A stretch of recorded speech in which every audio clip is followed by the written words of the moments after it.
Dos que eu tinha aqui já foi. Pessoal, será que a gente pode começar já? Agora tem 10, caiu um pouco. Melhor começar antes que fique vazio. Bom, pessoal, então, quem já assistiu as outras lives que nós fizemos na Diário, essa aqui vai seguir mais ou menos o mesmo roteiro, só que dessa vez com 2 convidados, né? E em vez de tratar de guarda compartilhada, de alienação parental, pelo menos assim, diretamente, dessa vez nós vamos tratar de um filme que fez bastante sucesso, acho que no meados do ano passado, e que provocou inúmeros debates, não só no Brasil, mas especialmente nos Estados Unidos, artigos e mais artigos. Recentemente, a Folha de São Paulo fez um debate com o JP Coutinho, como é que é o nome dela? Gisele? Acho que é Gisele...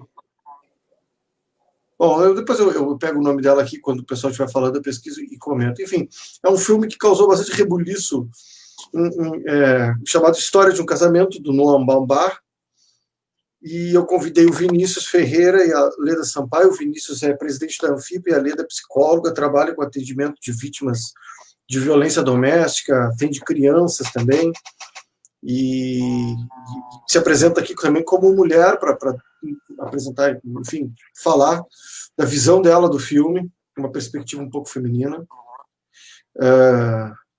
Talvez o pessoal ache que nós vamos criticar, acho que a tendência, eu já conversei com o Vinícius, a tendência é a gente criticar um pouco a moça protagonista do filme, mas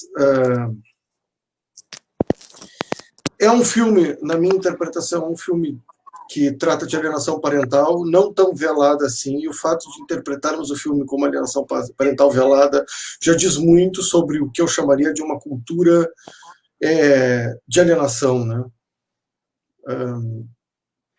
E aí eu entro agora um pouco no filme, fazendo a minha interpretação do filme. Eu acho que o grande truque do filme, eu acho que o diretor pensou o seguinte: eu vou fazer um filme, eu vou apresentar o filme com uma perspectiva muito óbvia, e as pessoas vão, por conta dessa cultura que eu vou apresentar mais à frente, as pessoas vão interpretar o filme de outra maneira. O que eu quero dizer com isso? O jornalista Reinaldo Azevedo usava muito o termo, há uns anos atrás, o termo outroladismo, que no contexto que ele usava era de que o jornalismo tinha o costume, o hábito de equiparar duas coisas completamente diferentes, moralmente distintas, e tratá-las como iguais. De certo modo, o jornalismo tem a mesma dimensão, a mesma necessidade do antropólogo de ouvir as duas histórias, de não ter preconceitos, de ouvir os dois lados, de apresentar dessa maneira para o público. Mas existe uma moralidade presente nas relações, existe um certo e o errado nas relações, não existe audiência de conciliação entre um estuprador e uma estupranda, digamos assim. Você tem que ter, além da visão do jornalista, digamos, que seria o outroladismo, apresentar a história de uma maneira bastante mais verdadeira possível, com o que cada lado está narrando, mas de alguma maneira você tem que mostrar o certo e o errado. E eu acho que o truque do filme é esse. Ele apresenta uma história que tem um lado flagrantemente errado, digamos assim, e um lado, digamos, uma vítima e um opressor, para usar esse termo que as feministas gostam muito.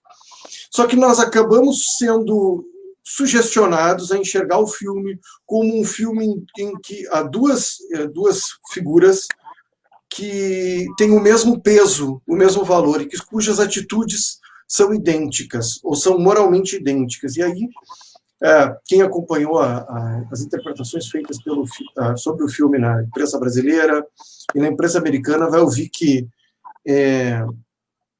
ele tende a ser descrito, o moço do filme, né, o rapaz, o Star Wars lá, como alguém abusivo, narcisista, abusivo, e que ela seria uma mulher vítima de um relacionamento opressivo. E aí ela o vitimizaria nesse sentido, levando a criança para longe, fazendo todas aquelas estripulias que ela faz, mas que de alguma maneira isso estaria fundamentado no fato de que ela é uma vítima se contrapondo ao opressor. Eu acho que essa narrativa do filme é claramente o Casa de Bonecas do Ibsen, É o mesmo roteiro, só que a diferença é que nós estamos com uma mulher de classe média alta, que não é uma cotovia, como a personagem do Ibsen, ela não é uma mulher que vive para o marido, pelo contrário, ela é uma atriz. Na peça do Ibsen, a mulher lutava contra aquela opressão, a peça de 1879, ela lutava contra aquela opressão para se tornar adulta. E aí eu tenho a sensação de que nesse filme, a protagonista do filme, ela luta contra o mundo adulto para permanecer criança. E ela faz isso durante o filme inteiro, e nós somos, de alguma maneira, coagidos a ver o filme dessa maneira, de uma maneira igualitarista entre ambos, e não é essa igualdade. Eu ressaltaria que a narrativa segundo a qual o personagem do filme é egoísta e que ela seria dominada é contraposta o tempo todo, porque ela é uma pessoa dominadora e ele é um personagem altruísta que passa o filme inteiro fazendo as vontades dela, ou se sujeitando, ou se dobrando, se curvando às necessidades e tentando se adaptar ao novo. Agora vai ser assim, não vai ser mais, vai ser assim, agora vai ser assim, não vai ser mais. E ele vai fazendo esse movimento de adaptação o tempo todo até virar um fantasma. Como bem disse a Gisele na live com o JP Coutinho, ele vira um fantasma no final. Enfim, essa é mais ou menos, assim, em linhas gerais, a minha interpretação do filme. Acho que a gente pode agora abrir. Eu convido primeiro, agradeço a participação da Leda, e gostaria de ouvir a sua interpretação um pouco sobre o filme. Vamos entrar na história do filme mesmo, começar a pontuar quem é essa moça, quem é esse moço, quem é essa família, e a criança, principalmente, que quase ninguém fala das necessidades daquele menino, né? Boa noite, Leda. Boa noite para quem está nos ouvindo, né? Parabéns, Márcio e Vinícius, por trazer um tema tão presente na nossa sociedade, emergente nesse período de pandemia, né? O filme é lindo, né? Mas, infelizmente, poucas pessoas conseguem entender, né? Porque a última cena do filme é muito significativa, é ela se ajoelhando, amarrando o tênis dele, e ele carregando o filho, né? Assim, eu vejo a personagem, né, da principal, a Scarlett Johansson, né? Nicole. Nicole, né? A Nicole, ela é uma mulher que ela vem já de um relacionamento complicado com a mãe muito infantilizada, tanto que tem uma cena, quando ela volta para casa, a mãe faz as filhas cantarem, né? Como 3 menininhas. Então, a mãe é extremamente infantilizada, então ela tenta ser essa mulher. Ela conhece, né, o marido, ela sai de Los Angeles, ela vai para Nova York, porque ela vê uma oportunidade, porque ele já é um diretor, né? Mas ela tem sérios problemas com a figura masculina, né? Algo que na primeira cena, uma das primeiras cenas que o terapeuta pede, o conciliador pede, né, para descrever o marido, ela consegue descrever o marido de uma maneira muito bonita, muito sensível, mas ela não consegue verbalizar, ela não consegue assumir quem era esse homem, né? Então ela descreve ele de maneira, né, muito afetuosa, né? Mas ela não consegue. E tanto que ela, diante da insistência, ela se vê ali, né, entre duas figuras masculinas. Ela, inclusive, ela verbaliza, né, de maneira depreciativa. Ela sai da sala e ela fala, né, deixo vocês aí chupando um pau do outro, né? Então, ela sai da sala com essa fala, e depois a gente vai entender a fala dela. Por quê? Porque a mãe pegou o pai, né, fazendo, né, essa prática sexual com um cara no hotel, né? Então, a relação dela com a figura masculina, ela é muito, né, depreciativa, e uma mãe infantilizada, né, que provavelmente manteve um casamento para manter. Então, ela é uma atriz, né, mas ela sempre queria dirigir. Então, ela queria ter a direção. Então, ela não tinha direção na vida profissional. Então, o que ela fazia? Ela dirigia a casa dela. Ela chegava, o marido estava fazendo a comida, o marido ele tirava o filho né, para dormir, o filho queria dormir com o pai. Né? A gente vê a cena de troca de cama, ali os dois, né? Vai para o chão, vai para a cama. Então, a gente vê uma cumplicidade, uma relação.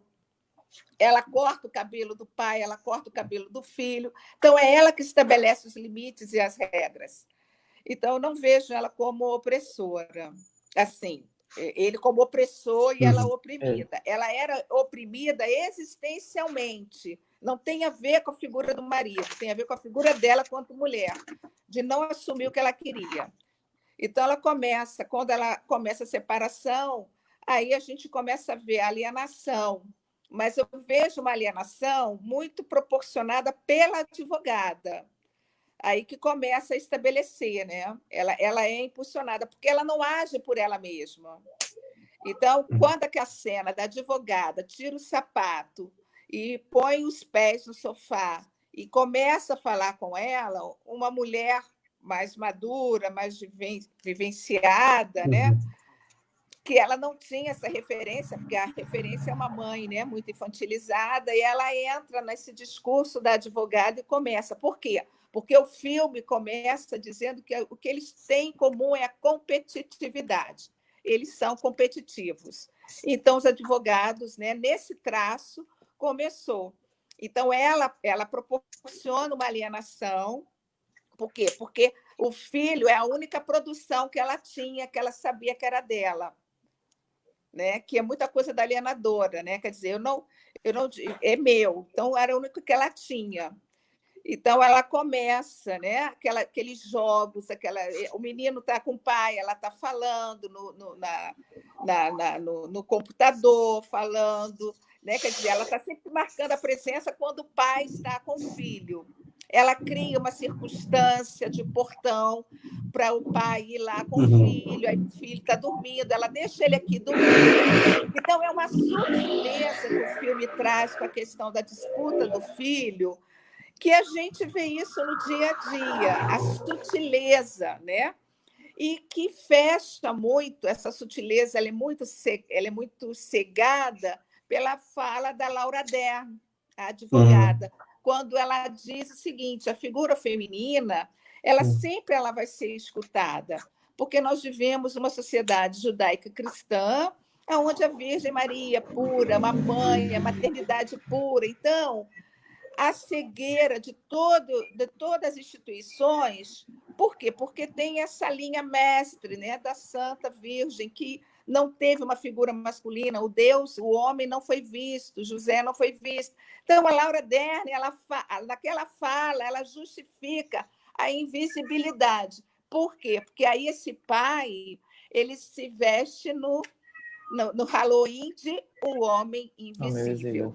Então, durante o processo de separação, ali, ele teve invisibilidade, só ela teve a voz.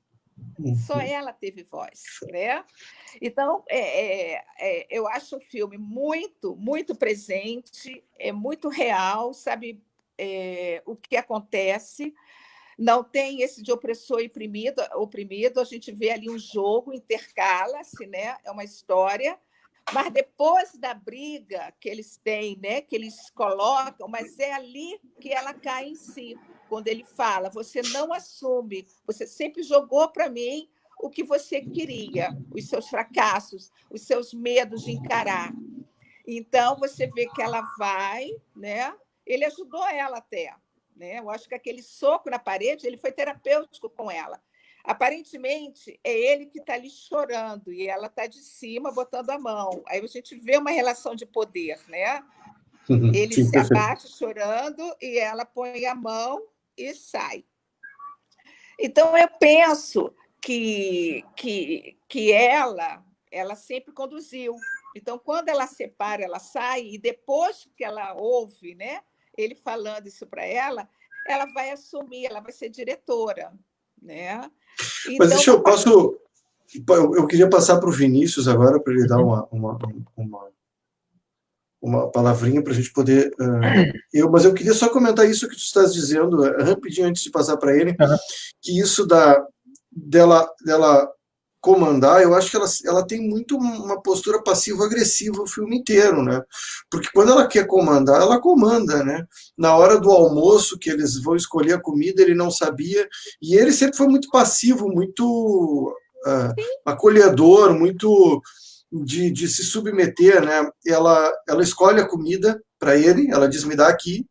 E tem uma outra cena que eu acho ainda mais impactante disso, porque, de alguma maneira, esse discurso de que ela seria vítima, que é um pouco essa ideia toda do patriarcado, que a autorizaria a fazer o que ela quisesse e tal, ele se contrapõe a essa cena do almoço, que eu comento, e uma outra, que ela encontra um rapaz numa festinha, que era colega de trabalho dela, e ela leva para o carro. Não sei se vocês lembram dessa cena. Ela está vestida de David Bowie, ela brigou com ele. E no carro ela diz o seguinte: nós não vamos transar. Você vai me masturbar, eu vou ter um gozo, sei lá o quê, e aí acabou. É isso que vai acontecer essa noite. Então, ela sempre se mostra a pessoa que está no comando. E aí eu modularia um pouco a ideia de que ela foi vítima, assim, que ela faz as coisas manipulada pela advogada. Eu acho que ela se deixa manipular sempre de acordo com os desejos e as vontades dela e as necessidades dela, né? Eu tenho um pouco essa interpretação. Isso, na briga que eles têm. E ela não contesta, né? Ela não contesta. Porque ele desmascara ela. Eu queria, Vinícius, apresenta um pouco aí a tua apresentação. Eu até estava falando um pouco em off antes de começar, que assim que eu vi esse filme, eu comentei no grupo chamado Seu Pai Não Visita, que é um grupo de pais, de filhos que sofrem alienação parental.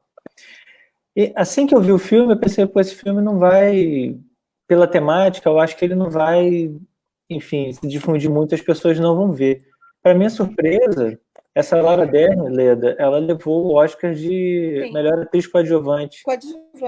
E ainda assim, esse filme, com essa temática, né, que de certa forma a sociedade não quer enxergar, foi indicado para melhor filme, melhor ator, para Adam Driver, que é o Kylo Ren, a Scarlett Johansson também, roteiro original, melhor trilha sonora. E eu acho interessante, para começar pelo título, não, assim, é a história de um casamento, mas na verdade conta a história de um divórcio. Isso já mostra muito como é que ele quer falar do filme.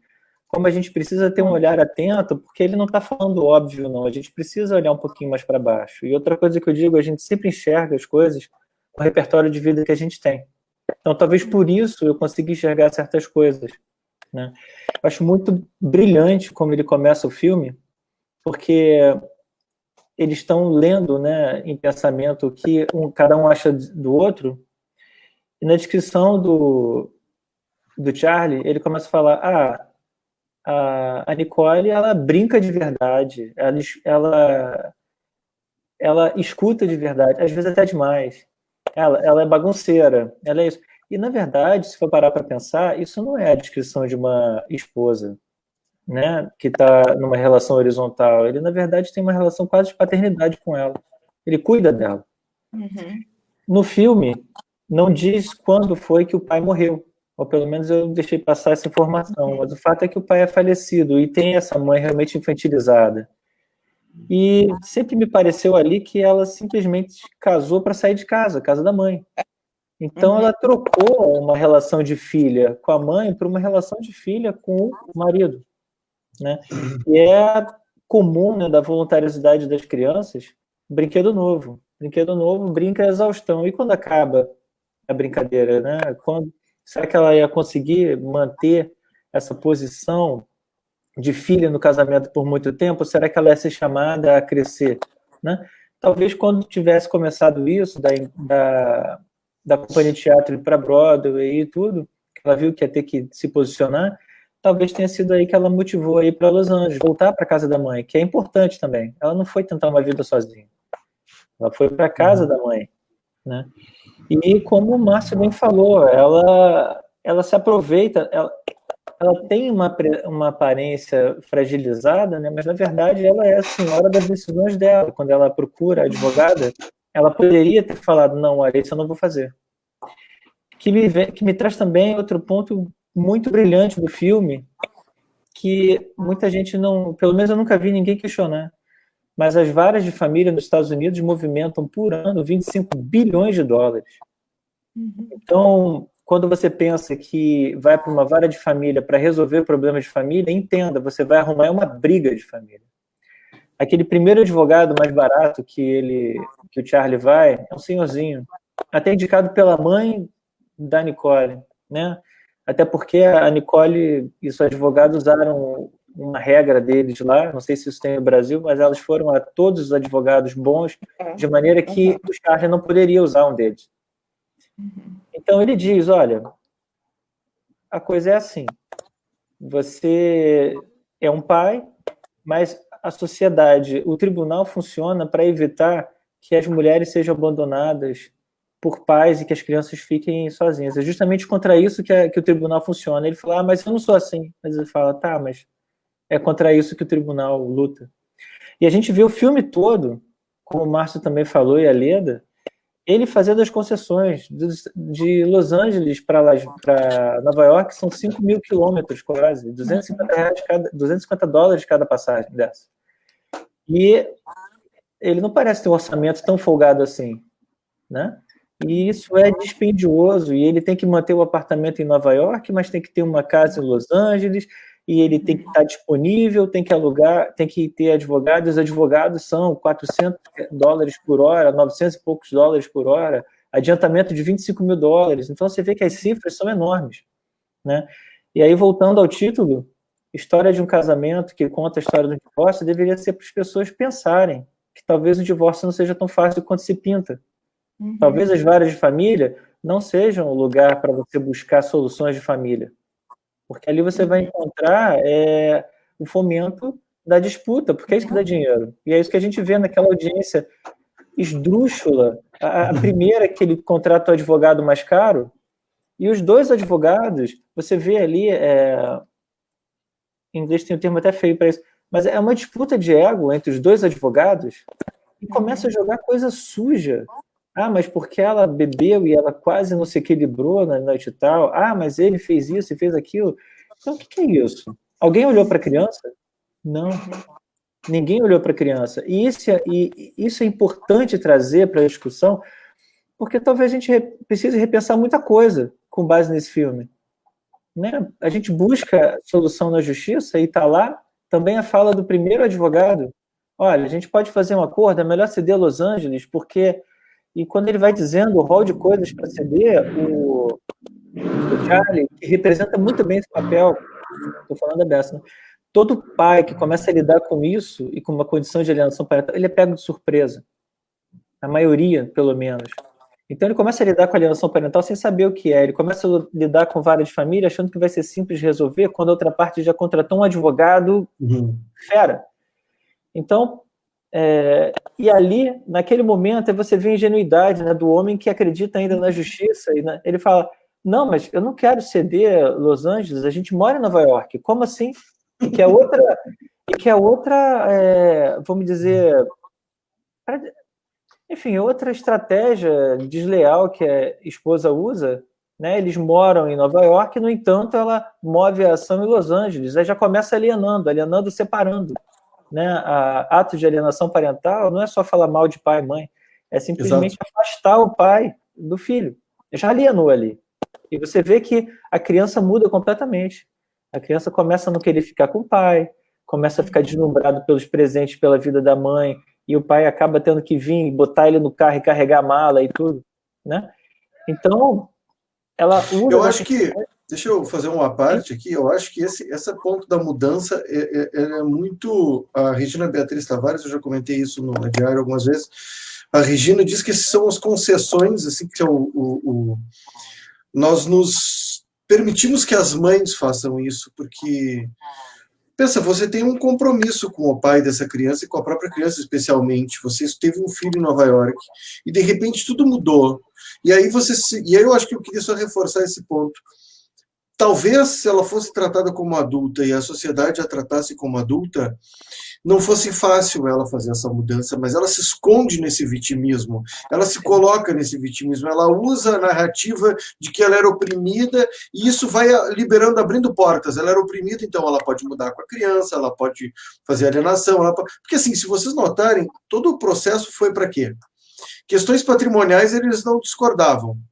Não. Questões da guarda da criança, inclusive ele até concordava que a criança ficasse um tempo lá, porque ela ia só fazer um piloto, que claro, ele não sabia o que estava realmente acontecendo, né? E interessante, porque quando ele recebe a notificação do processo, é dito para ele que está tudo tranquilo, é só uma formalidade. Só que depois ele recebe uma ligação da advogada que diz o seguinte: não, se você não reagir, você vai, porque nos Estados Unidos a guarda compartilhada é o padrão, né? Então a guarda unilateral é o esquisito, né?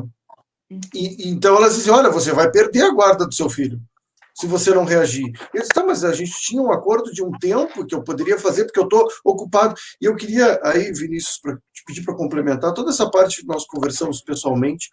Tu falou isso da questão profissional dele. Acho que tu podia falar um pouquinho, depois eu passo para a Leda, mas tu podia falar dos funcionários dele, da peça, do que isso ocasionou, assim, o que tu nos diz sobre isso?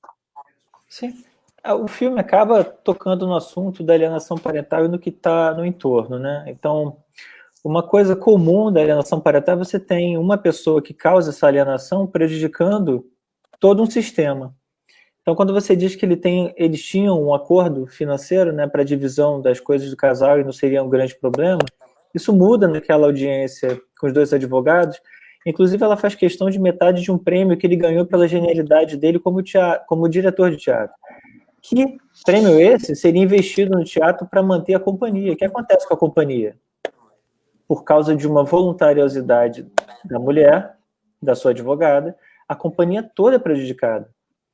E, para não gastar muito tempo nessa questão, se for olhar para o macro, ele era um diretor brilhante, começando a ser reconhecido com uma peça na Broadway, né? E sabe-se lá onde ele ia terminar a vida dele, continuando assim, inclusive do ponto de vista financeiro, podendo prover melhor a família, né? A criança poderia ter mais condições, e sem contar que ele sempre teve presente em casa também, né? Então ele caminhava isso, mas não deixava de ser pai. E aí, por conta dessa atrapalhada toda jurídica que se criou, né? Porque não tem outro nome, eu acho que ali todos saíram perdendo. Ele foi obrigado a se mudar para Los Angeles, virou um professor, virou um diretor da UCLA, assim, o salário, ele praticamente se anulou profissionalmente para poder estar perto do filho. É isso que vale a pena ver. Ele fez tudo pelo filho, inclusive abriu mão do futuro promissor dele como diretor de teatro. Ele abriu mão da carreira praticamente. E o curioso é que isso não é comentado, né? Ele é descrito, inclusive pela crítica do filme, como um sujeito narcisista, egoísta, que está mais preocupado com a carreira do que ela. E aí, antes de passar para a Leda, eu só comentaria isso, porque chegar na Broadway para um diretor é o ápice da sua carreira como diretor, é como jogar a final da Copa do Mundo, é como chegar a governador ou a presidente, é o ápice da carreira. Imaginemos se fosse um homem, se fosse uma mulher que estivesse chegando no ápice da sua carreira e o pai pegasse as crianças, levasse para outro lugar e começasse a fazer birras, que é o que a gente vê em boa parte do filme. Tem uma cena da questão financeira que ela diz para ele o seguinte: minha mãe fez um empréstimo para pagar os advogados. E ele disse: mas eu também estou pagando os advogados seus. E ela não se sensibiliza com aquilo, quer dizer, parece assim o inevitável. Sendo que ela criou todo esse cenário. Inclusive, se eles quisessem fazer um acordo, teriam feito. E aí eu queria te perguntar, Leda, tu tens experiência em tratamento de acolhimento de mulheres e de crianças e tal. De que modo como é que você vê essa espécie de vitimismo que acaba se transformando numa autorização para fazer o que eu quisesse? Qual a tua interpretação, inclusive sobre... eu via ontem uma palestra da Camille Paglia, e aí ela dizia o seguinte, o movimento feminista que eu pertencia queria transformar a mulher num adulto responsável que fosse respeitado, tratado de igual para igual. O movimento feminista hoje, diz ela, ele infantiliza a mulher mais do que infantiliza as crianças. O movimento feminista quer que as mulheres sejam cuidadas, elas são transformadas em crianças. Nós queríamos sair da faculdade de noite e beber e voltar às 3 da manhã junto com os homens, ou depois deles e tal. E na época existia... os homens podiam sair e voltar a hora que quisessem, e as mulheres tinham que estar lá para dormir às 10 da noite. Né? E elas disseram, não, nós queremos enfrentar isso. Como é que você vê essa segunda e terceira onda do feminismo no dia a dia, e principalmente em relação à alienação parental? Porque, veja, esse homem não era o marido da cotovia do Ibsen. Ele cuidava do filho, ele era um excelente cuidador do filho. Ela diz na carta o seguinte, que ele fazia as coisas que ninguém gosta de fazer. Levantar de noite, fazer as coisas chatas. E ela dizia assim, esse cara é estranhíssimo, porque ele sente prazer fazendo aquilo que ninguém quer fazer. E mesmo assim ela pegou a criança e levou para 5.000 quilômetros de distância. Quer dizer, é como se... E o filho, em algum momento ela pensou, poxa, esse cara maravilhoso, etc., vai ver o pai esporadicamente. Quer dizer, mas aí ela diz, mas eu não preciso pensar no meu filho porque eu sou vítima de abusos psicológicos. Eu queria que tu conversasse um pouco. Pois é, né? Na verdade, né, as vítimas são os verdadeiros carrascos, né? Porque ela tem todos ao seu redor submissos à sua vontade. Realmente concordo, né, com o feminismo, que se tornou o feminismo, né? Essa vitimização, essa infantilização que tem, todos só querem direito, não têm deveres, né? Eu não acho, eu discordo da crítica americana, né?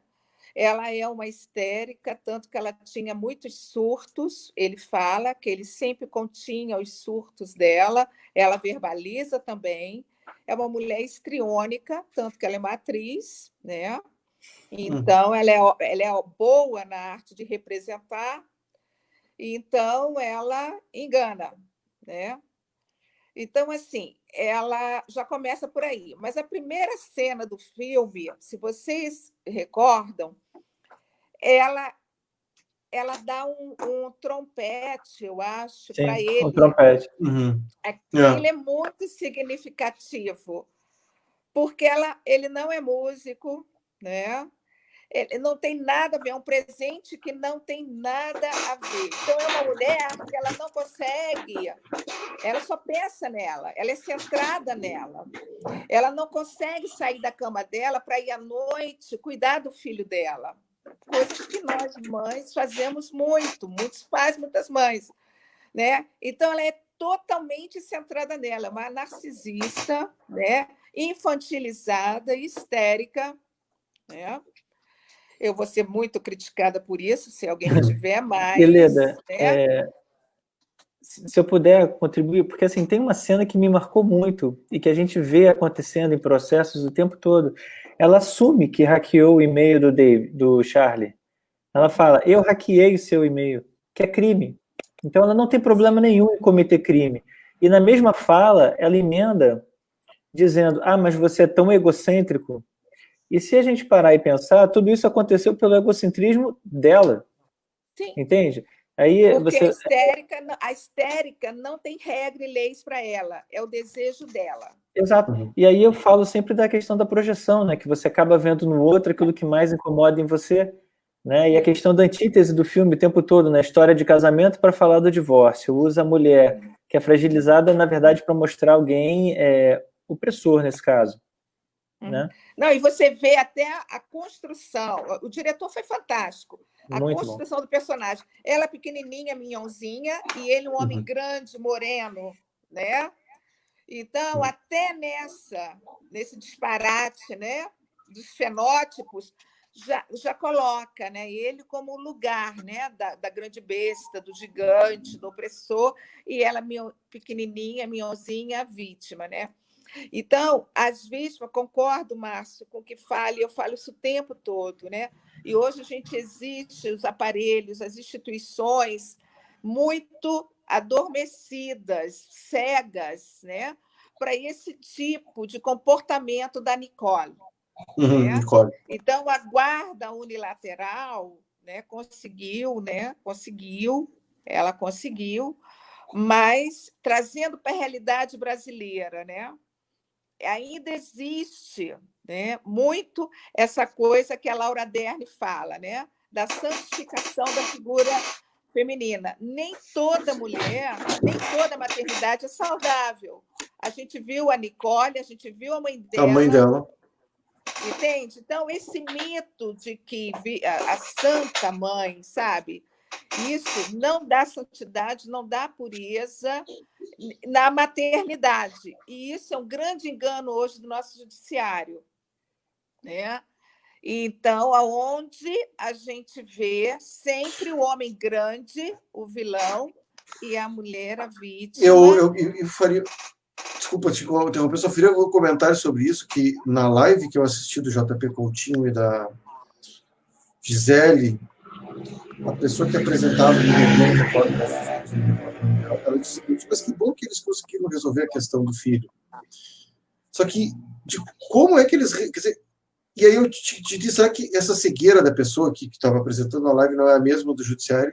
Como é que eles conseguiram resolver a questão do filho?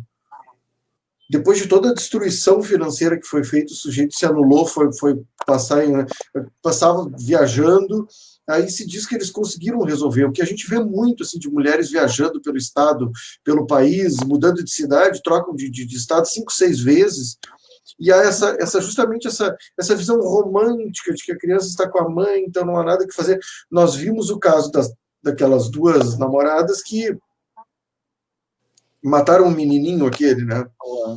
A guarda era do pai, e a guarda era unilateral do pai, elas pegaram e ele não conseguiu fazer com que elas devolvessem a criança. E a gente vê muito isso, assim, eu converso com muitos pais e são surpreendidos, como disse o Vinícius, assim, a pessoa já tinha armado tudo, mudou de cidade, de repente o processo está rodando em outra cidade, acabou, e aí depois se diz, não, mas que bom que ficou tudo bem, né? E aí talvez esse ficou tudo bem é o que seja o passada de pano, como se diz hoje na linguagem mais... de que você pode fazer o que você quiser. Na verdade, eu tenho uma percepção no filme que o diretor mostra o seguinte, que os dois poderiam administrar, que a instituição, o judiciário, acabou, né, com seus interesses, né, de advogados, que destruiu, né, que fez essa criança sofrer por um tempo. Eu penso que poderiam, né, os dois terem condição. Eu sei que é muito difícil, mas assim, depois que lavaram a roupa, que xingaram, que sabe, achei muito interessante, né? E inclusive existe uma crítica, não sei se vocês perceberam, da profissional que vai acompanhar. Assim, o diretor, ele foi um sacana, né? Assim, ele satirizou, né? Ironizou, acabou com aquelas profissionais habilitadas para avaliar. A mulher tinha até medo de falar, né? Então, elas sentavam, despreparo total. Então, ali ele denuncia o despreparo dessas profissionais, né, que se coloca no lugar para avaliar a paternidade e maternidade de alguém.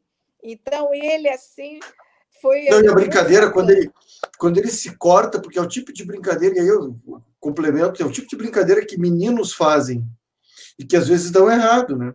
Mas isso é típico de meninos, e acontece, às vezes dá errado. Assim como quando ela fala da bebida, né, que ela ensaia, porque aquilo ela diz, quando que você bebe? Uma taça. Só uma taça? Às vezes uma garrafa, o que é uma descrição de todo mundo, mas no judiciário fica com as lentes, né? Então você pega a garrafa e leva para casa. Existe uma psicóloga que eu gosto bastante, Torraca de Brito. Ela tem um texto que fala sobre como no judiciário essas questões menores são amplificadas, né? A criança está com picado de mosquito, a mãe é negligente. Toda mãe é a Christiane F., todo pai é o Hannibal Lecter, né? Nas disputas. Sim. E a coisa é feita para ser assim, né? E aí a mulher totalmente sindrômica, estranha, vai ser responsável por avaliar a paternidade do outro. Sim, e aí, quer dizer, aí você vê um diretor, um cara inteligentíssimo, se submete, né, àquela figura que entra ali, né? E aquilo é de sangrar mesmo. Eu acho que aquele corte dele sangra mesmo, é um sangramento, né? Você se ser submetido àquela condição que ele passou para aquela mulher. É um sangramento, é um corte. E é isso, se sujeitar à avaliação daquela mulher, né, e toda a tensão que está envolvida ali, porque, na verdade, a paternidade flui muito melhor nos momentos sem ela. Né? A maneira, essa maneira de funcionar é terrível. Não podia ser diferente aquele corte.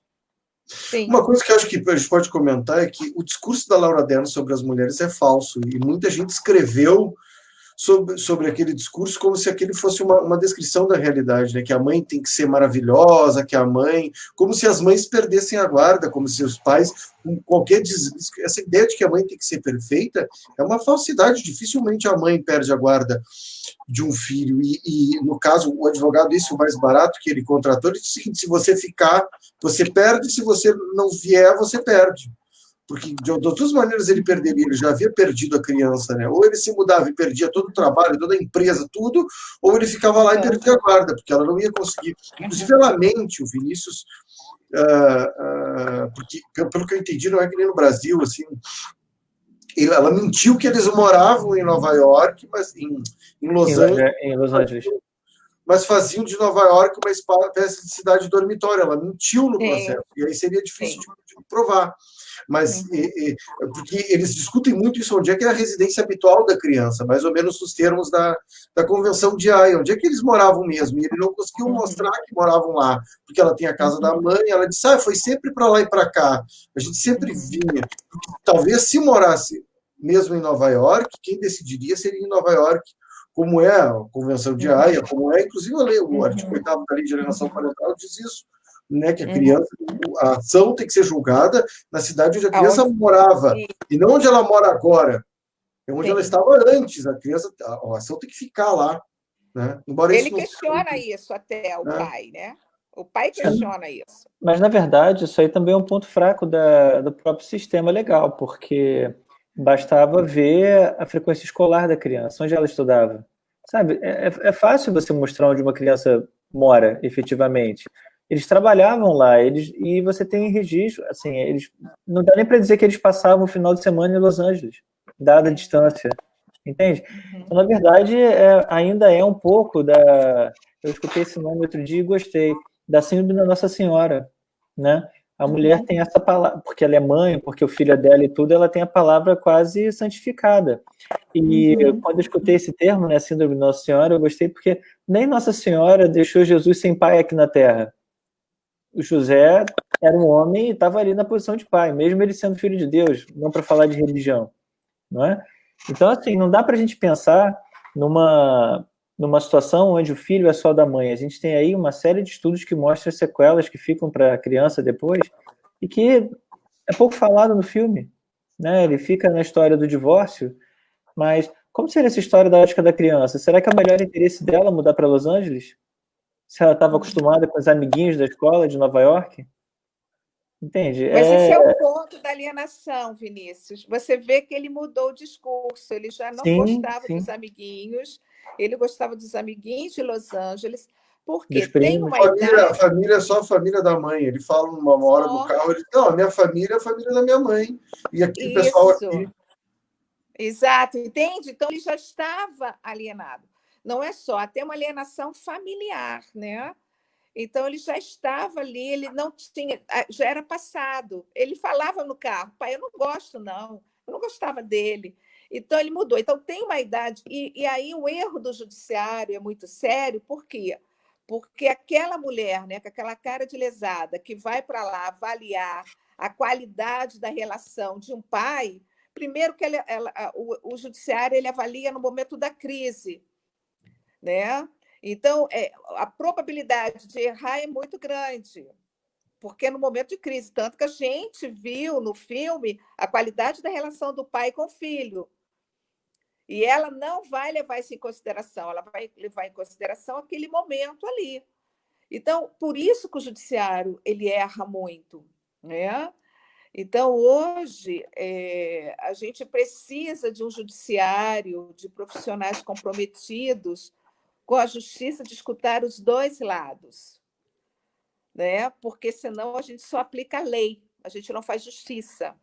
Então, enquanto o judiciário só escutar um lado, ele não vai fazer justiça, ele vai aplicar a lei. Ele é apenas aplicador de lei, mas ele não faz justiça. É isso que eu vejo hoje na questão da alienação.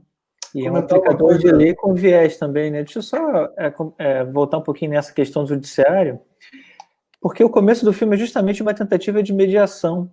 Né? E dá para ver ali que claramente nenhum dos dois está muito confortável naquele lugar. Mas ainda assim, né, o Charlie fala, olha, geralmente eu não escrevo bem, não gosto do que eu escrevo, mas acho que aqui eu escrevi bem, eu quero ler. E ela volta lá dizendo, não quero conciliação, não quero essa mediação. Né? Eu acho que a gente podia comentar que ele traiu ela, né? A gente não pode só falar mal da moça, né? Ela foi traída, ele estava tendo um caso com a assistente dele, a pessoa que trabalhava com eles, inclusive, né? E um amigo meu, de alguma maneira, tentou justificar que todas as estripulias que ela faz no filme são justificadas porque ela foi traída, como se a traição... E isso também é uma coisa cultural, né? A traição legitima tudo. Mas, se eu não me engano, ele fala no filme, e aí minha memória é péssima para essas coisas, mas ele fala no filme que traiu depois que já tinham decidido se separar e ele já estava no sofá. Então, é claro que traição não se justifica, assim como tudo que ela fez de mal para a criança não é justificado pela traição. Porque, na verdade, é aquilo. A criança, imagina, mudou a vida completamente por conta de irresponsabilidade dos pais, né? Pai e mãe. Gente, olha só, vamos olhar a traição sem moralismo. Sim. Eu assim, sem moralismo, né? Então, muitas vezes, né, um ou outro impulsiona inconscientemente que o outro traia, para que ele saia de vítima. Então, quando ele diz que ficou 1 ano sem ter relação sexual, ele fala isso. Ele fala isso. Ele fala isso. Há 1 ano que a gente não tem relação. Ele é um homem novo. Né? Quando essa mulher ela restringe dele não ter sexo, o que inconscientemente ela está levando ele a fazer? Né? Então, eu não estou assim, sem moralismo, gente. Vamos olhar o aspecto humano. Né? Então, ele fica suscetível, sim, a ter uma experiência sexual, tanto que ele não teve caso com ela. Ele teve uma experiência sexual. Ele até fala isso. Tanto que ela chama ele depois, ele fala que não. Ele não está com cabeça, ele teve uma experiência. Né? Eu acho que e a gente precisa começar a parar com esse moralismo. Uma coisa é ter uma relação afetiva paralela, uma coisa é ter uma experiência sexual. Tá? Ele teve uma experiência sexual com essa colega. Né? Então, assim, até que ponto, inconscientemente, ela empurrou, proporcionou isso, né? Para sair como vítima. Né? Eu estou falando quanto terapeuta agora. Né? Isso acontece. Né? Isso acontece muito. Né? Então, quando o outro trai, ela tem ele na mão. Por quê? Porque aí deixa eu te perguntar sobre isso, então. Se diz muito, e tu estás, de alguma maneira, nas entrelinhas, tu estás dizendo que ela deveria ter relações com ele, né? O que a gente ouve, inclusive, ou assiste do movimento feminista, principalmente, é uma ideia, assim, de que não há, pelo menos por parte da mulher, deveres maritais, assim, para usar uma expressão antiquada, né? Para usar uma expressão que o Ibsen usaria, deveres maritais. Como é que você vê isso, justamente? Porque outro dia circulava na internet a ideia da expressão estupro marital, né? Quando o homem... Sim. Né? E tudo bem, até entendo que tenha, mas era um meme, era uma brincadeira que a mulher dizia: quando o seu marido põe a calcinha para o lado, você está dormindo e você acorda toda feliz. E várias mulheres disseram que aquilo era estupro marital. Não estaria esse discurso todo, não só o discurso que infantiliza as mulheres, mas é um discurso que diz que num relacionamento você pode ser separado dentro dele, que você faz tudo o que você quiser, que você não faz concessões, Porque você só pode fazer aquilo que você tem vontade, era essa definição. Mas muitas pessoas fazem sexo com outro, homens inclusive, sem vontade, para agradar a mulher, porque naquele dia a mulher queria, ou naquele momento. Tem casais, eu conversava com uma amiga que me dizia: meu marido não gosta de fazer sexo de noite, ele gosta só de manhã. Eu detesto de manhã, e aí a gente não se encontra, é um negócio assim bem complicado. Aí, de tarde, eu disse para ela: faça de tarde. Pois é, mas assim, isso, na verdade, Márcio, né, existe sim. Com a Lei Maria da Penha, a questão da violência sexual, quando mesmo você casado, o homem, né, ele não é por causa de contrato que ela tem que fazer sexo, entende? Mas eu penso que nós temos que, de novo, essa infantilização, a gente não pode ter tudo. Ou eu assumo uma relação aberta, né? Ou se eu estou numa relação monogâmica, eu estou também restringindo meu parceiro a ter uma vida sexual, né? Então, aí já é uma questão ética até. Então, eu tenho, né? Qual é a condição? Tem pessoas que têm relações abertas, casais com relações abertas, né? Agora, você propor uma relação monogâmica, né? E depois querer estabelecer, né? É muito complicado isso. Tudo bem que cada um tem o seu tempo sexual, né? Cada um tem as suas respostas, né? Um é mais do que o outro, um precisa mais do que o outro. Mas ali você vai ter que decidir, né? Você vai ter que fazer escolha. A vida adulto é fazer escolha e assumir escolha. Né? Agora, você fica numa relação que ele vai ficar 1 ano sem transar? Pelo amor de Deus, gente, né? Então, você abre essa relação. E, olha, isso acontece muito mais do que a gente pensa. Né? Você restringe a mulher inconscientemente, ela empurra. Eu sei que eu vou ser detonada, mas eu estou disposta, né? Tem embasamento, né? Assim como tem homens também, que impulsionam, é da relação. Isso é uma coisa da relação. Eu não estou dizendo que ela tem consciência, inconscientemente, porque ela não quer ficar mais naquela relação, só que ela não tem coragem de assumir que não quer. Então, ela proporciona uma situação que ela espera que ele vai encontrar outra, mas só que ele volta. Então, ela se vitimiza. Né? Então, a gente tem que começar a assumir a mulher, realmente, uma mulher empoderada, né? Não é que se vitimiza. A mulher empoderada é aquela que assume o que ela quer, uma coisa que Nicole não assumia. Infantilizada, vitimizada e que denuncia um sistema que é enganado por belas e grandes atrizes, como a Nicole, personagem do filme. Vinícius. E você sabe que a Leda está com uma fã aqui, super fã, escrevendo, né? A Leila Luz, fãzoca da Leda. Eu concordo. Antigamente tinha um modus operandi, né? Quando o homem queria separar, ele normalmente ele empurrava o relacionamento com barriga para que a esposa separasse. Na verdade, é mais ou menos isso que você está dizendo mesmo, compatível com tudo que a gente falou da Nicole, né? Infantilizada.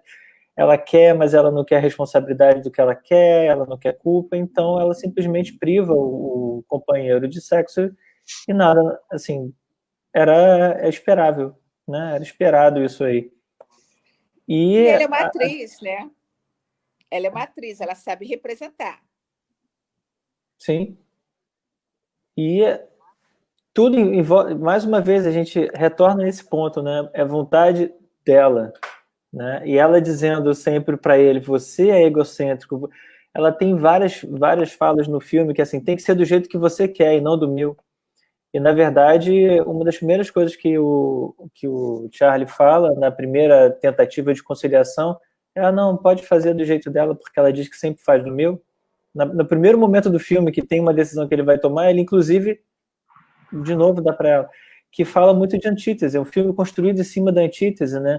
E talvez esse é o ponto. O filme tem uma narrativa justamente essa, não? A narrativa, ela diz uma coisa, mas o filme mostra outra em relação a ela, inclusive o tempo todo.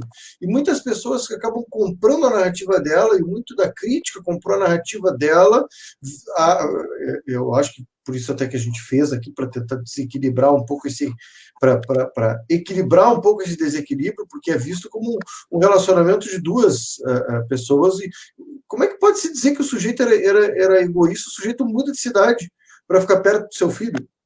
Todas as cenas do filme, tem uma cena que ele percebe que o guri, veja bem, isso é coisa, isso, não existe no cinema cenas inúteis. Nenhum diretor põe alguma coisa no filme que ele não queira dizer. Tudo tem uma primeira, segunda, terceira, quarta ou quinta intenção. Sim. Cada frame do filme é pensado.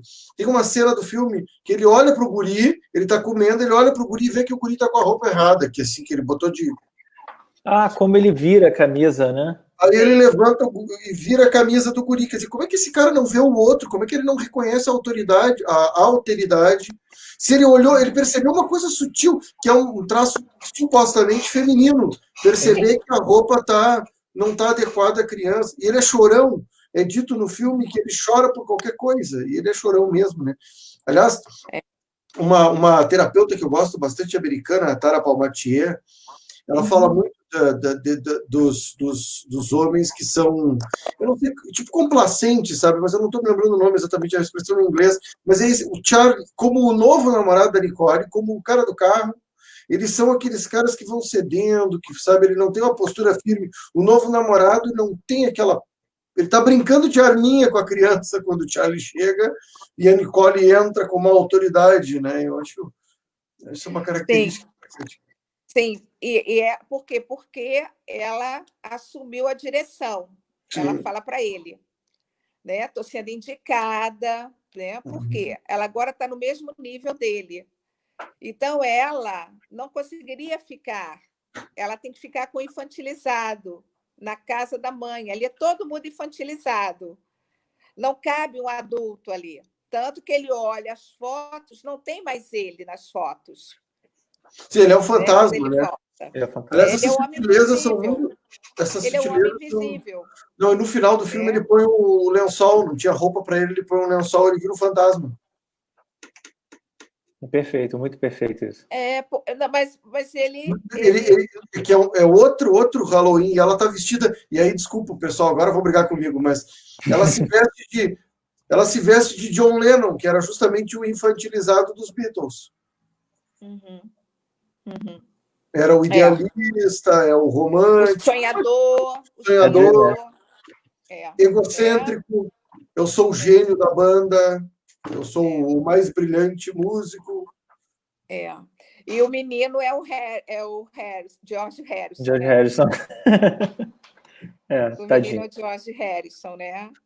Então, e é muito interessante porque quando eu acho é uma mensagem muito que o diretor vai falar para todas as mulheres, né?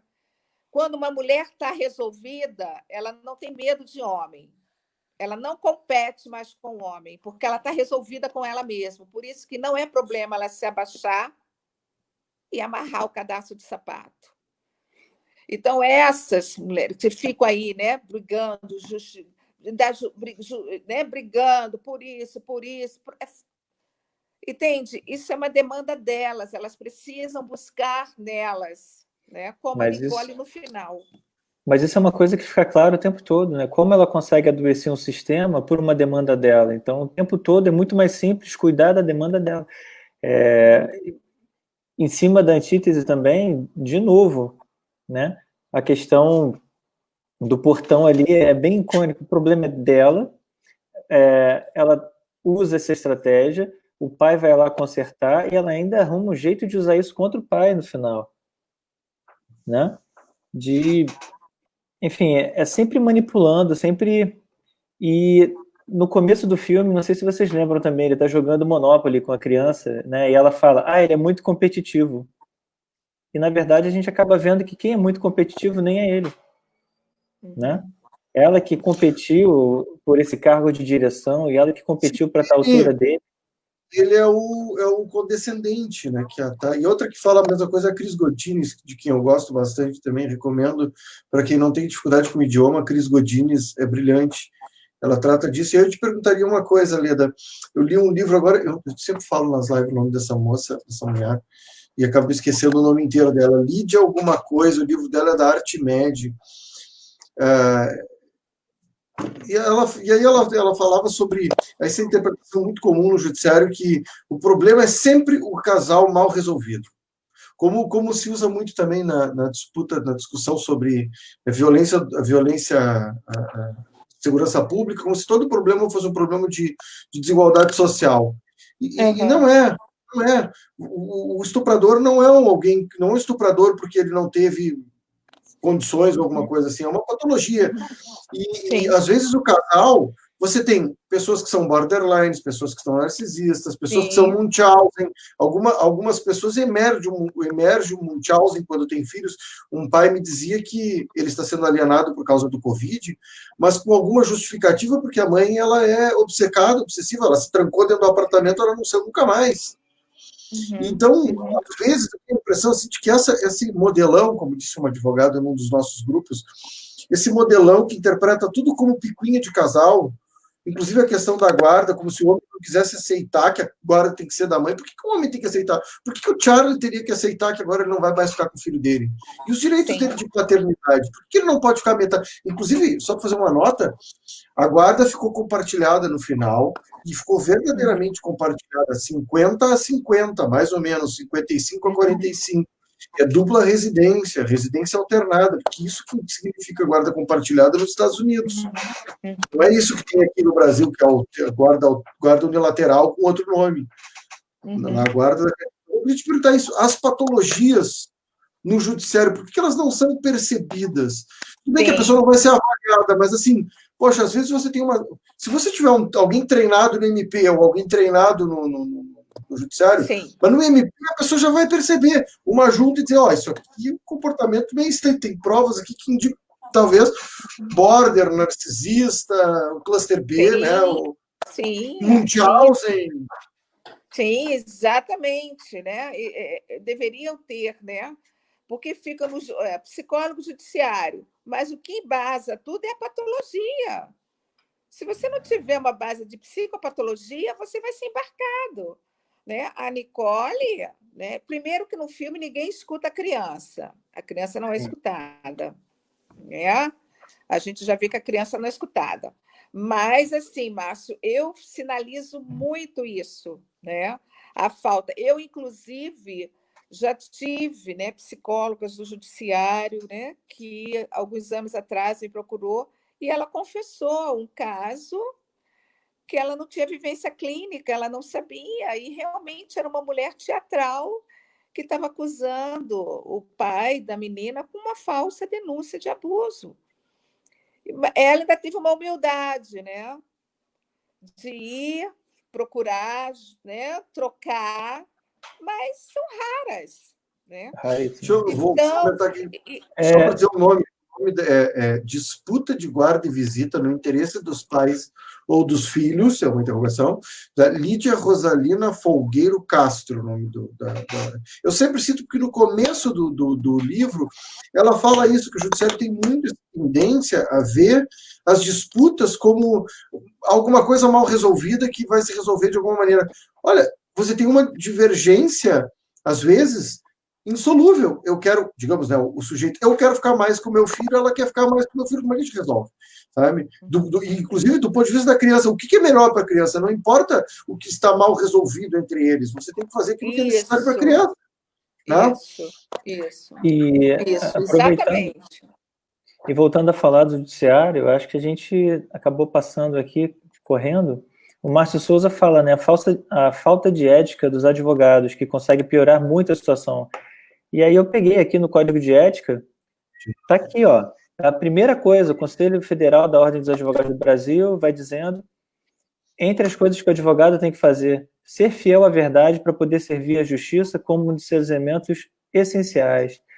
E aí a gente vê, na verdade, né, a base de todo o problema. Eles moram em Los Angeles. Não moram. Então, assim, a falta ética inicial do processo, né? Então, a gente estava falando quem é responsável por tudo e tudo, e aí, com isso, eu fecho que os advogados têm grande participação nisso aí. Sim. Né? É fundamental. E aí, uma classe, né, É claro que o filme passa nos Estados Unidos, eu peguei código de ética aqui da UAB do Brasil. Mas a gente vê que eles não estão interessados na resolução do problema, né? Começou errado, isso aí era suficiente para... Assim, o foco deveria ser, vamos investigar aonde é a residência da criança, né? E a partir do certo, ele começou errado, desde o começo errado. Eu acho que a causa disso é porque você tem um desequilíbrio de percepção e os players são desequilibrados, como na justiça do trabalho, digamos assim. E aí você cria os incentivos para que, porque assim, aí os dois saem bem, porque eu vou defender o indefensável, aquele que vai perder, de certo modo, né? É um jogo entre o Ibis e o todo-poderoso Grêmio, né? E você sabe quem vai perder, mas aí você defende o Ibis por honra. Né? Se não houvesse esse desequilíbrio, se não houvesse esse incentivo para que um fosse o agraciado, para que um tivesse mais voz, não haveria nem desejo de peticionar, de buscar o judiciário para criar problema, porque é isso que ela faz, né? Ela só busca o judiciário porque ela tem esse ambiente acolhedor de um litígio desequilibrado. Ah, você caiu aqui. E aí muitos pais comentam isso, né? Que as mães dos seus filhos ameaçam com o judiciário. Olha, eu vou te levar para o judiciário. Mas o judiciário não está lá para fazer o melhor para a criança? Como é que isso pode ser uma ameaça para o pai? Né? Exato. E muitas vezes sob orientação de advogado. Claro. Exato. E aí, muitas voltando... mulheres, inclusive, usam a Lei Maria da Penha por indução de advogados. Depois elas vão lá e retiram. Exato. E aí, na verdade, a gente volta na questão da justiça. Aqui que ela se presta, né?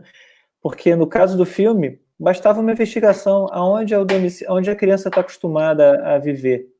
Né? Acabava aquela coisa toda, mas a justiça ela não está preocupada com a verdade, ela está preocupada em ouvir. Isso foi uma coisa que me incomodou muito na audiência também, porque eles não provam nada. Eles saem falando, mas ela bebe, mas ele isso, mas ele... E começa aquela lavação de roupa suja, né? E, assim, eu não sei, mas pelo que eu vejo de pais alienados, ou a gente está gravando o que está acontecendo, ou você está com documento, você prova tudo que você fala, entende? E como é que numa audiência ali falando para o juiz, eles não provam nada, e o juiz acolhe aquilo? Não, devia ser, não, peraí, olha só, está dizendo isso? Tem prova? Não, então tá, aí você tem. O judiciário pode se posicionar. Na verdade, é o que o o advogado fala, o sistema ele está aí para proteger a criança do pai que abandona, mesmo que o pai seja quem cuida. Né, que é o caso do filho. Você está trazendo uma coisa que eu não vou deixar passar em branco aqui, né? Nesse período de pandemia, né, eu nunca, na delegacia que eu trabalho, todo mundo, a mídia, só diz que aumentou a violência doméstica. Na minha prática, aumentou a violência à criança.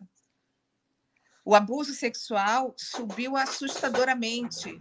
Todos os dias eu tenho um caso. Eu moro numa cidade do interior de Minas, né?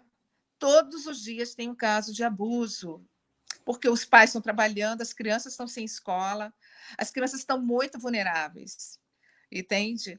Então, aí você vê a questão da mídia, né?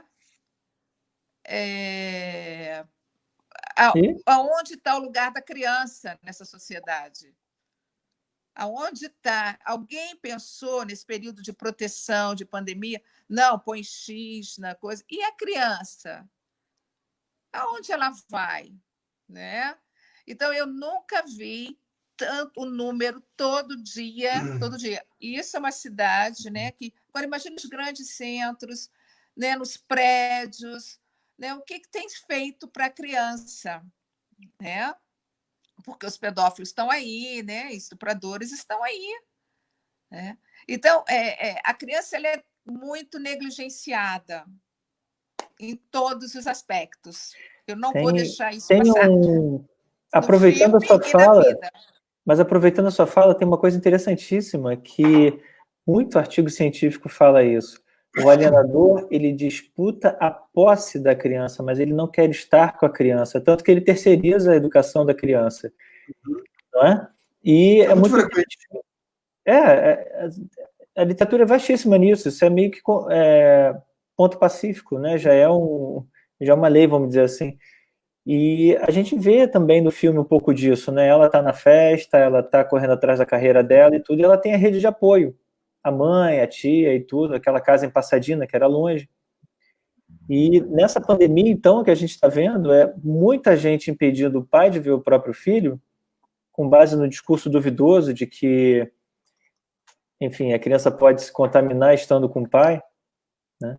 Mas, e essa mãe, enfim, quem está com a posse da criança, o alienador, está fazendo o que com essa criança? Abandonando para iPad, para televisão, e para o que for, e a criança está sozinha, né? Ela está sendo privada do contato com um parente alienado. Para quê? Sim, a pandemia foi um bálsamo para esse pessoal, né? Porque a criança convive com todos os familiares, geralmente da mãe, né? Todos continuam fazendo sua vida normalmente, já não convive com o pai. E o judiciário acolheu muitas dessas coisas e toma umas decisões. Isso eu vejo que é muito comum. Assim, quando você vai tomar uma decisão dessas, você sabe que, caso ela seja agravada, ela vai demorar uns 4 meses para ser julgada, ou 5 ou 6. Então, você sabe que está tirando a criança por 5, 6 meses da vida do sujeito. Você sabe disso. E você faz. Porque você não se importa com a criança. Se me permite não também. Se importa com a criança. Esse é o ponto. Eu acho que, e para mim, assim, só existe alienação parental porque a alienação parental é um fenômeno judicial. Sim. A alienação parental judicial, ela só existe. Tem um artigo que eu sempre cito, que é acho que é Milton Córdova, ou Córdoba, uma coisa assim, Córdova, que se chama alienação parental judicial, que para mim define, alienação parental é sempre um fenômeno judicial, porque aí você diz, eu tenho um vizinho que saiu a definição de convivência do juiz, primeiro final de semana que foi ser cumprido, a mãe, no outro dia do final de semana, gravou dizendo que a criança voltou assada. Um final de semana voltou assada. O que o desembargador fez? Desembargadora? Tirou o pernoite. Quanto tempo durou essa perda do pernoite? 2 anos. Ela destruiu a relação da criança com o pai. Na verdade, a mãe voltou atrás. E 1 ano depois permitiu, por quê? Mas aí ela é autoridade, ela manda. Mas ficou 1 ano sem a criança convivendo com o pai, sem dormir na casa do pai. Eu entendo, eu até comentei esse caso, não sei se foi com a Sandra, eu entendo, olha, se você tem 4, 5 vezes, você levou no médico, a criança está machucada, o médico escreveu um documento, o médico do postinho disse, olha, essa criança está sendo negligenciada, ela está com feridas na bunda ou coisa assim, sabe? Agora, voltou assada, relato da mãe, cancela o pernoite, um desembargador sabe que agora só no final do processo vai reverter isso. E, Márcia, se você me permite, a decisão ela é totalmente arrogante, falta de humildade para você entender qual é o processo para assar uma criança. E eu vou voltar de novo no caso da pandemia, né? Como é que a transmissão do vírus, sabe, você mantendo o distanciamento social, máscara e tudo, você consegue mitigar isso aí, você consegue. E para um pai pegar o filho na casa da mãe, ele vai fazer o quê? Vai pegar o seu carro, vai parar na porta da casa da mãe e pegar a criança. Então não tem evidência, não tem base científica nenhuma para você proibir um pai de pegar uma criança nessa pandemia de Covid. Entende? Inclusive porque boa parte dos estudos que eu andei lendo, e são vários, dizem que as crianças não ficam doentes e elas não são vetores da doença, né? Elas não transmitem tão bem quanto adultos infectados. Tem vários trabalhos sobre isso, inclusive publicados no... Mas, enfim, esse tipo de tese não vai chegar no judiciário, né? Porque é muito complexa, porque é muito recente. Né? Mas que, na verdade, demonstra uma falta de humildade absurda, porque eu não acredito que eles tenham que saber essas coisas, mas eles têm peritos para amparar essas decisões. E eles passam por... Eu imagino que você tenha que ter uma posição em favor da convivência, porque a convivência é um serviço essencial, né? Você tem que ter uma posição favorável. Se não me engano, na Itália, eles tinham um período em que os pais podiam fazer suas trocas, né? E aí essa decisão que me surpreendeu muito, decisões assim, em lugares que não tem ninguém doente, 2 infectados, juízes cancelando porque estamos em lockdown, isso em março, As crianças vão ficar 5, 6 meses sem ver os pais, né? E aí você vê... E aí a questão é a seguinte, daí você vê a mãe foi para festas com a criança e isso, o tempo não vai ser reposto e não há nenhum tipo de punição por causa disso. Nenhum. E... esse é o problema. A falta de punição. Exato. Acaba caindo sempre no encorajamento dessas posturas, porque uma vez que não tem punição, é um incentivo. É um estímulo, é como o caso da Nicole. Se alguém tivesse verificado que a criança sempre morou em Nova York e devolvesse a criança imediatamente para o pai, nada daquilo ali. Acabava toda a disputa ali, todo o problema acabava ali. Sim. Mas, ao mesmo tempo, né, a gente vê, sabe, uns adultos muito infantilizados, né? Eu não posso ter tudo, e algo eu vou perder, né? Ela não queria abrir mão de nada. Ela não queria abrir mão de nada. Mas, de fato, ela abriu mão de muito pouca coisa. Oi? Mas ela abriu mão de muito pouca coisa. Ela teve quase tudo que ela quis. Mas o que ela abriu mão?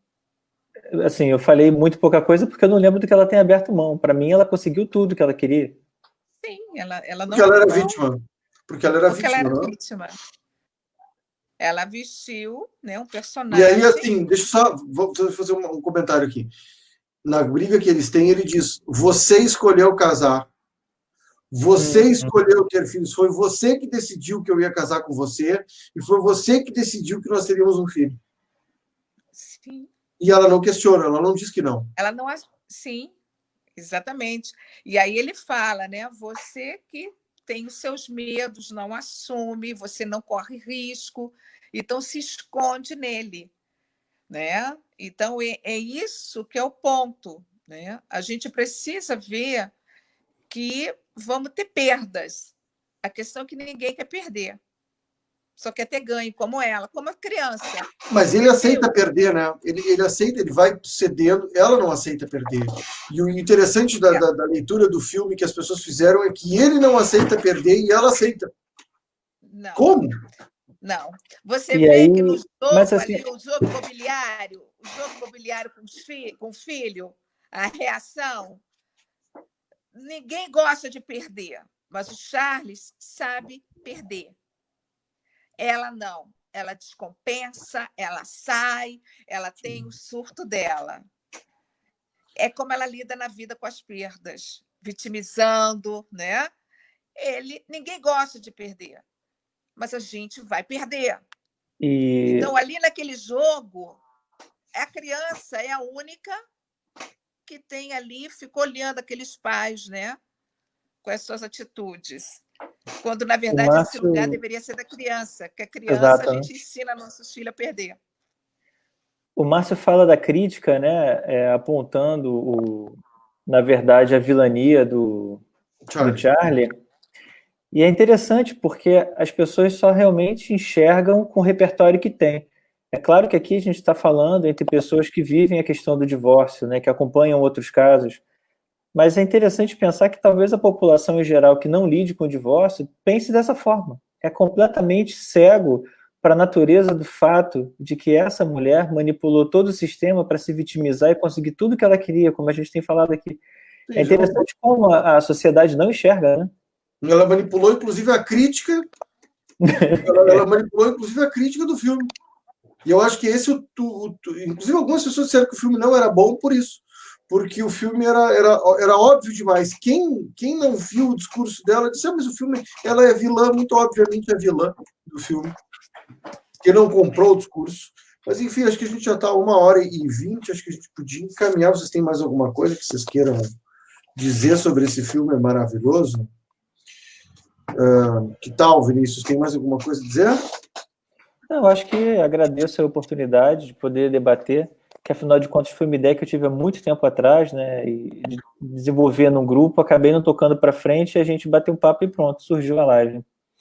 Queria agradecer a Leda ter aceitado o convite, né, falando até em nome do Márcio por isso, é sempre muito bom, Leda, te ouvir, um olhar diferente, e fazer justiça também, né, quando eu disse eu não lembro mais quem foi a primeira pessoa que eu falei aqui, começou uma legião de fã a dizer, Leda, também sou fã incondicional. E aí pronto, depois você vê os comentários, porque você está com o fã-clube reunido aqui. Mas o que acontece, né, é que a gente tem que falar algumas verdades que dói, né? Então, mas eu vou sempre optar, né? Agora, Márcio, por quê? Né? A Nicole, né, o nosso judiciário, a vida, a Nicole são encantadoras, são sedutoras, né? Mas as Nicoles, elas são umas histéricas clássicas, por isso que são boas atrizes. Algumas assumem como carreira e outras estão aí atrás de outras profissões. E nós vivemos um mundo, hoje, um momento que a vitimizar, você ganha. Quem Sim. chora, quem vitimiza, leva. Nossa sociedade até tem uma razão, mas não vou falar agora, a gente não tem tempo, mas a vitimização é quem leva. É que chora, que vitimiza, é que leva. É premiado. E como diz aquele Bruckheimer, aquele filósofo francês que eu gosto muito, as vítimas são os verdadeiros carrascos. E essa sociedade infantilizada, né, que nós vivemos. Então, as injustiças vão ocorrer. Nós, alienados, eu também passei por isso, né? Até hoje, lido com situações, né? Eu sei que um alienado passa, né? E eu procuro, no meu trabalho, não levar essa minha história pessoal para uma questão de gênero, de bandeira. Mas não, alienação não tem sexo, não tem gênero, né? Porque borderline, histérico, também não tem gênero, né? Então, assim, o que eu deixo aqui para refletir é que muito cuidado, né, para nós não sermos vítimas dos verdadeiros carrascos que se transveste, né, com a vitimização. A Nicole, eu acho que a Nicole é mais ou menos como, para quem é das antigas vai lembrar disso, tem um episódio do Ponto P, com a Penélope, que ela entrevistou uma moça chamada Julie. Quem não viu, procure no YouTube, a famosa Julie. E a Penélope termina dizendo, como a Nicole, a Julie é o tipo de pessoa assim, azar de quem cruza. Azar de quem cruza, porque você passou por ali, ela definiu que o Charlie ia ser marido dela, definiu que o Charlie ia ser pai. Ele não tem pai, né? Isso é interessante, ambos não têm pai, né? O pai dele é ausente. Então, aliás, uma das cenas do começo do filme é ela obrigando ele a telefonar para um parente, não me lembro quem exatamente, mas uma das demonstrações de que ela tem a autoridade. Ela pega o telefone e diz, tu vai ligar. E depois ela mudou de ideia. Como qualquer criança, mudou de ideia. Ela disse, não, agora você não vai ser mais nem pai, nem marido, nem nada, e vira o fantasma. Mas Márcio, ele descreve essa mulher que não existe, só na cabeça dele. Uma mulher que tem sérios conflitos, como é que ela pode ajudar ele a resolver conflitos familiares? Então, ele tinha uma ideia idealizada dela. Aquela Nicole que ele descreve não existe, só na cabeça dele. Talvez um personagem. E nós, muitas vezes, no nosso relacionamento, construímos isso. Eu me lembro uma frase bastante importante. Eu, ultimamente, tenho falado muito com os pais para ficarem atentos a alguns sinais de personalidade. Principalmente as que faltam empatia.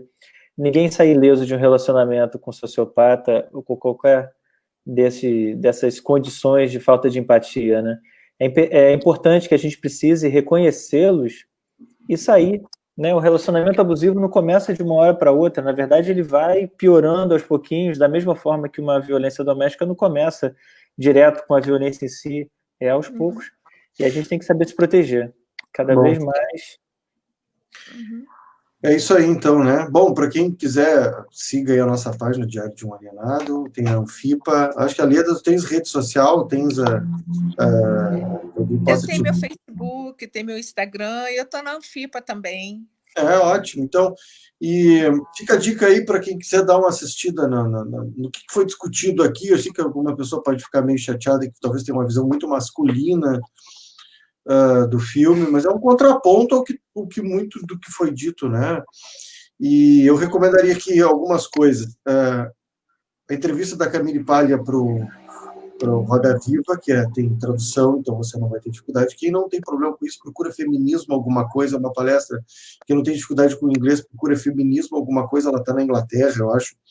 Eu suponho isso porque a mulher tem um sotaque inglês, assim, deve ser.